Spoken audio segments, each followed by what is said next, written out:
If we look at the cohorts that are potentially the most impacted, we look at, the demographic of recent college grads, right?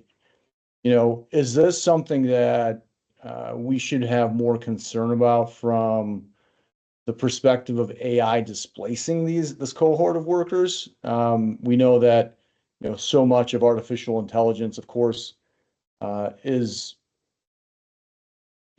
positive for corporate bottom lines and profitability. Is it possible that we still see equity markets at an all-time high and corporate profits rising as a result of this new dynamic through productivity and not hiring this cohort of workers?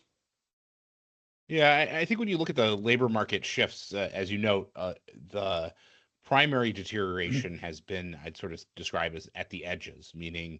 particularly that like the 16 to 24 cohort, that is, either high school jobs or, high school graduates or recent college graduates are facing the most difficult challenge. I think it is still a little too early to tell whether that's AI driven or is it just the sort of typical cyclical downturn, leading cyclical edge that we see in weaker economic environments. Because if you look back through time, what you see basically cycle after cycle is the first folks to stop getting hired are the people at those edges, particularly the younger cohort, and then eventually that bleeds into the rest of hiring across the economy. So we might be seeing some cyclical effects. We might be seeing some secular effects.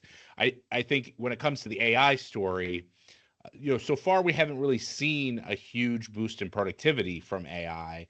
Recent measures in terms of productivity continue to be relatively benign, 1.5%. And so, which is not that much different than we've seen the last, 10 or 15 years in the post GFC period. So I think there's, folks are adopting AI, but there's a real question of how does that translate to top line, right? Because that's Sure. what you need for productivity. You have to generate more income rather than essentially just absorbing it in consumer surplus. And so far, it has mostly been absorbed in consumer surplus without much impact on actual economic activity.